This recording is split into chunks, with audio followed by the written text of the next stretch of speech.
Hello everybody, welcome to the Sun Racing preview of the Cambridgeshire meeting at Newmarket. Some fantastic racing this weekend, headed of course by the big cavalry charge that is the Cambridgeshire. I'm Tom Ball, and this week delighted to be joined by Steve Mullen, aka Templegate from the Sun, and Supremo Barrior from Betfair to discuss the racing in as much depth as possible. First up, we're going to go to Friday and to the 3 o'clock, which is the Chadwell Rockfell Stakes. A good race, this one. Monday, Isabel Giles and Santosha towards the head of the market with Nazuna and Alba Rose in there too. Only 5 runners, but a decent 5 runners. Barry, come to you first for some prices and your thoughts on the race.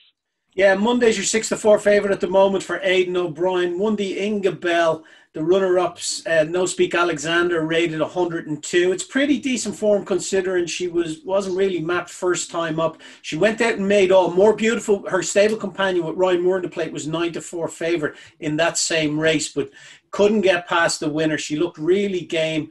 I think she's just about deserves to be favoured over Isabella Giles, who beat Prado 7 lengths in the Prestige in Goodwood. I think it's a dead match between the two of these. I can't see Santosha, who is disappointed since winning the Princess Margaret over 6 furlongs in Ascot.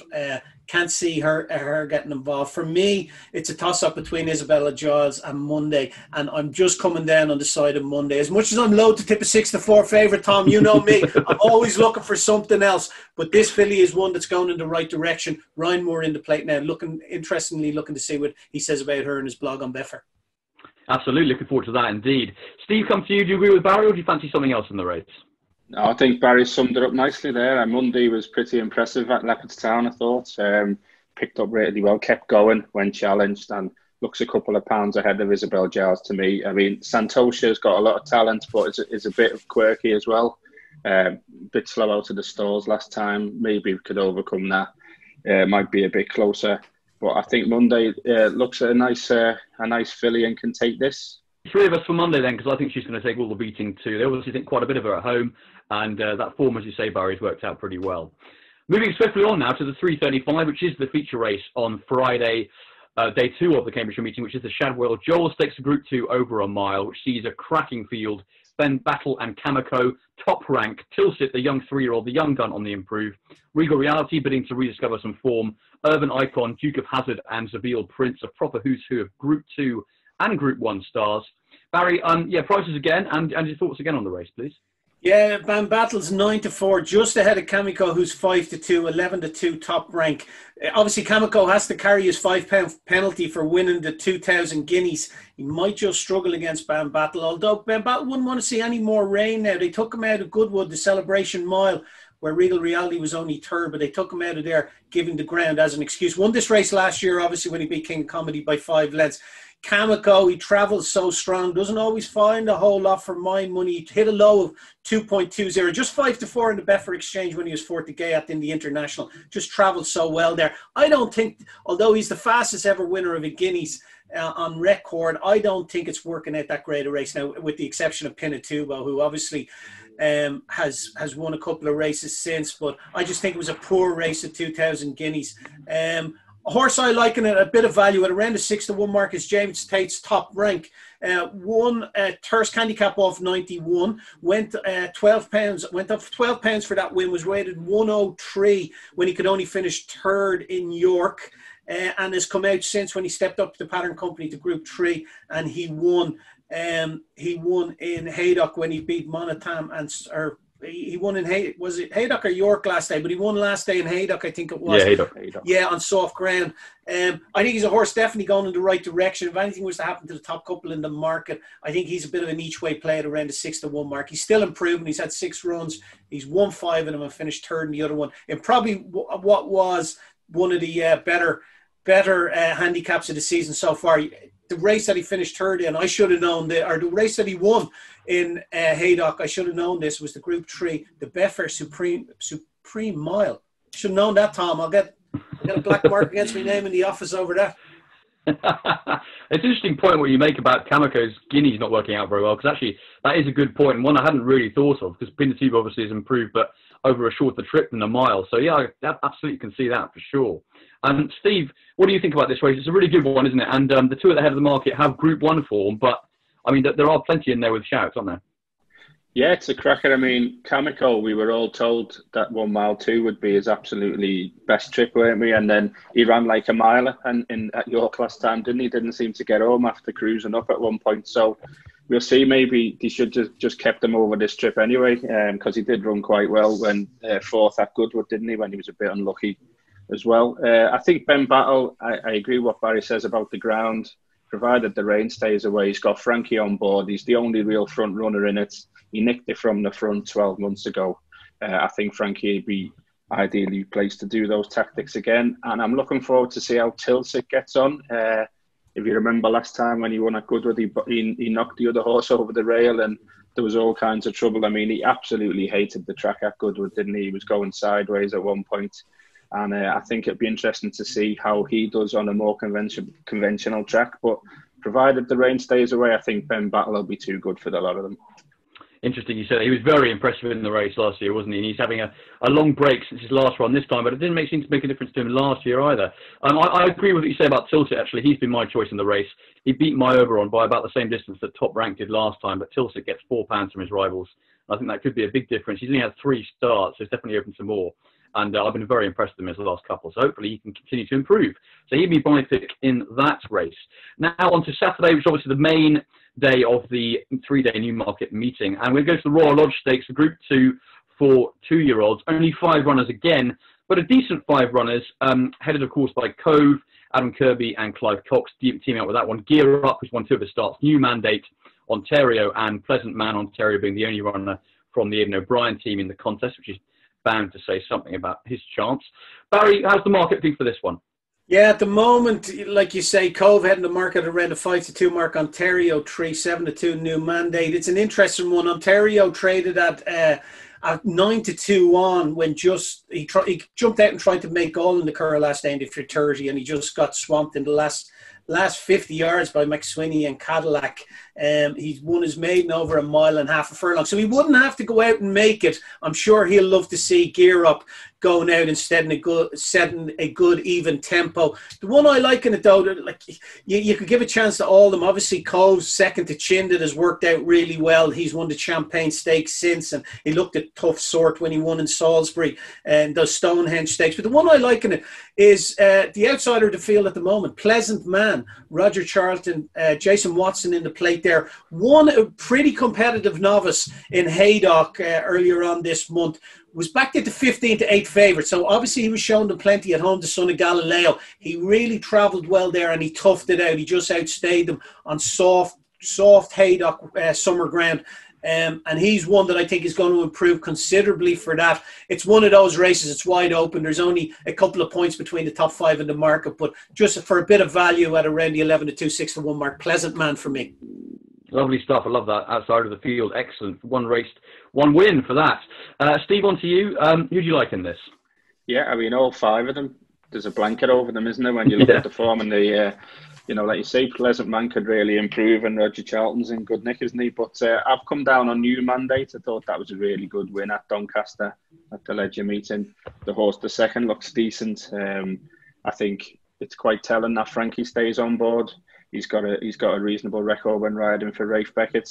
I think Cove, good win, good effort at Salisbury over the mile, and we know he likes the soft ground. So if the rain does come, he'll be right there. And you've got Gear Up as well, who clocked a good time when winning the Acomb at York. But I just think New Mandate, it was a good time at Doncaster, and I just think there's a bit more to come. And I think stepping up to 1 mile for the first time could bring about some improvements. Yeah, he'd be my pick with Frankie on board as well, actually. That horse you say, he beat in second, Lanacash at Doncaster. That was a horse who ran an amazing race at Ascot on debut. I was really taken by that. And the fact that he managed to beat him, I think, says something about his ability for sure. And as you say, he keeps improving. Hopefully, this step up in trip will suit him.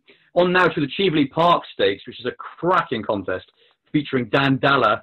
Happy Romance, who's been winning all sorts of big races recently. Miss Amulet won the Lowther last time. Sacred, who's finished second on her last 3 starts, but has spoke time Teak Beaters this time.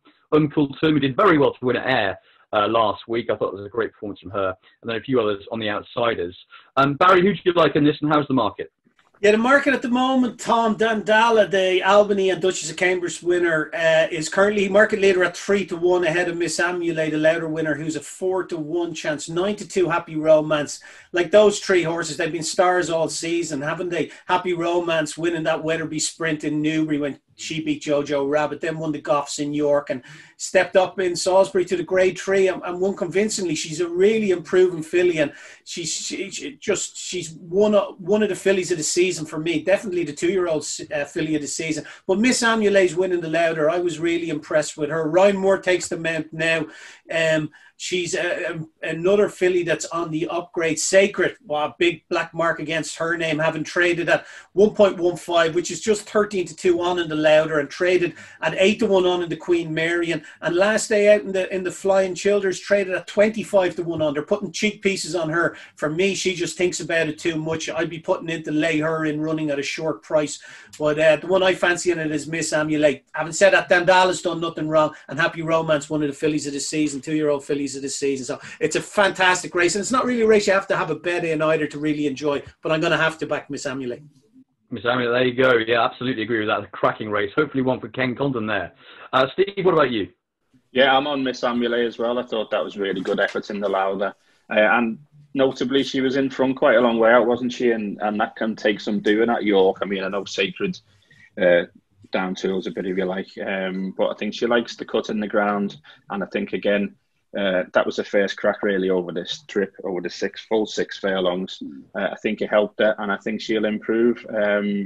Dandala, yeah, I've been impressed with her so far. Slightly concerned about the 3 months off and the fact that the Burke horses haven't been in the greatest of form, but obviously this one will be trained to the minute as kind of one of the stable stars. Uncultum, I thought improved that air last time, but just gave me the impression that she might want a bit further to be at her very best. And of course, in Happy Romance and Alcohol Free took each other on last time as well. But I think Miss Amulet was very impressive last time, and I think has a bit more to offer. Yeah, I agree with both of you there. She'd be my pick in the race. Ryan Moore's on board. Very taken by that win in the Louder. Beat the right of 2 horses in that race, and I think she can improve it again for Ken Condon. He's having a really good season, actually.